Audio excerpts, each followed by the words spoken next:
গতকাল ২৯ জুলাই পরিমণির নিজস্ব brand body এর সৌজন্যে ডিজাইনার পিয়াল হোসেনের আয়োজনে বিডিস মোস্ট স্টাইলিশ অ্যাওয়ার্ডস ফাংশন 2 অনুষ্ঠানে অংশ নিয়েছিলেন চিত্রনায়িকা অপু বিশ্বাস সহ আরও অনেক ফেমাস তারকারা। তো চলুন দেখে নিই কোন তারকা কেমন ড্রেস পরেছিলেন। অনুষ্ঠানে অপু বিশ্বাস একটি রাজকীয় গোল্ডেন মেটালিক ফিউশনের শাড়ি প্লাস কামিজ লুক নিয়েছিলেন এবং ঐতিহ্যবাহী অলংকারে হাজির হয়ে সামাজিক যোগাযোগ মাধ্যমে বেশ সাড়া ফেলেছেন। তার এই রাজকীয় রূপের পেছনের মূল স্টাইলিশ হিসেবে কাজ করেছেন মাহফুজ কাদেরী। কিন্তু সমস্যা একটাই, সেটা হচ্ছে অপু বিশ্বাসের ওয়েট আরেকটু লস করাতে হবে, কারণ সে এমনিই গ্ল্যামারাস। চেহারার দিক থেকে ঢালিউডের অন্যান্য নায়িকাদের তুলনায় সে অলরেডি অনেক সুন্দর, কিন্তু তার ওয়েটটা আর একটু কমাতে পারলে তাকে আরও সুন্দর লাগবে, আরও আকর্ষণীয় লাগবে এবং আশা করছি আমরা সামনে তার আরও ডিফারেন্ট লুকে দেখতে পারবো। ছোট পর্দার জনপ্রিয় অভিনেত্রী কেয়া পায়েল, তার এই লুকটা কিন্তু দেখে আমার ফার্স্টে মনে হলো এই গর্জিয়াস লুকটা কিন্তু অলরেডি একজন করে ফেলেছেন। ইয়েস, আপনারা যার কথা ভাবছেন সে অবশ্যই অপু বিশ্বাস, কারণ তিনি অনেক ডিফারেন্ট লুক এত পরিমাণে ক্যারি করেছেন যে এখন নতুন লুকে যদি কেউ আসেও হয়তো অপু বিশ্বাসের 1-2 বছর আগের ভিডিওর সাথে মিলে যাবে। তো এই লুকটা আমার অনেক পছন্দ ছিল। যাই হোক, এটা রিক্রিয়েট করা হয়েছে কেয়া পায়েলের মাধ্যমে, সো তাকেও অনেক সুন্দর লাগছে। ওয়েল, নাও মুভ অন করি আমাদের অনেকেরই ফেভারিট তমা মির্জার কাছে। সে কিন্তু অভিনয়ে বেশ পারদর্শী আর তার বডি ফিটনেস অনেক সুন্দর, আগে থেকে আরও বেশি স্লিম এবং ফিট রেখেছেন নিজেকে।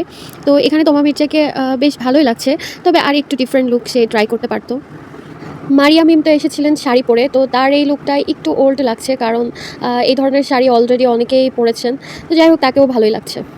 বারিশাহকে বেশ সুন্দর লাগছিল, তার এমনিও কস্টিউম সেন্স বেশ ভালোই, কিন্তু আসলে তাকে কেন জানি এখনও আমার কৃত্রিম লাগে। যদিও সে দেখতে দিন দিন আরও সুন্দর হচ্ছেন, সে তার বডি ফিটনেসটা অনেক সুন্দর ক্যারি করছে, এটা অনেক বড় একটা বিষয়। আর মিষ্টি জান্নাতকে বেশ মিষ্টিই লাগছিল, যদিও ওল্ড ডিজাইনিং ড্রেস।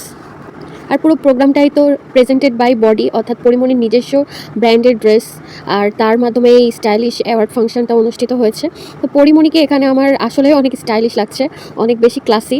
তো পরিমণি সবসময়ই সুন্দর, আরও দিন দিন সুন্দর হচ্ছে। আর রিসেন্টলি পরিমণি তো সাকিবুল হাসানকে হারিয়ে দিয়েছেন, তবে এটা খেলায় না, ফেসবুকের ফলোয়ার্সের দিক থেকে পরিমণির ফলোয়ার্স আছে 17 মিলিয়ন, যা বাংলাদেশের সকল সেলিব্রিটির ভিতরে সবচেয়ে বেশি। আর দ্বিতীয়তে অবস্থান করছেন সকলের ফেভারিট সাকিবুল হাসান, তার আছে প্রায় 16 মিলিয়ন ফলোয়ার্স, যা হিউজ। কালকে র্যাম্প শোতে বলিউডের অনন্যা পান্ডের এই আকর্ষণীয় লুকটা আসলে এই ভিডিওতে না রেখে আর পারছি না। তবে আমাদের দেশের সেলিব্রিটিদের উচিত বডি ফিটনেস এরকম রাখা, তাহলে যে কোনো কস্টিউমে ভালো লাগবে আর সুশীলভাবে উপস্থাপন করা। আর এইদিকে বলিউডের হিনা খান, তিনি তো আইস শাওয়ার নিচ্ছিলেন।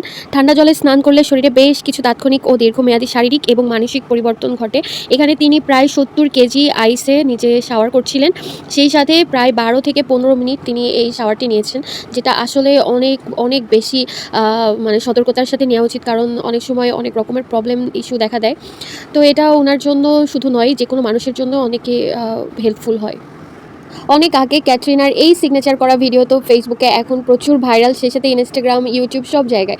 তো বলুন তো, ক্যাটরিনার এই যে হামশাকাল যাকে সিগনেচার করতে যেয়ে ক্যাটরিনা এরকম মন খারাপ করেছেন, তার নাম কি? অবশ্যই কমেন্ট করে জানাবেন। Thank you everyone for watching.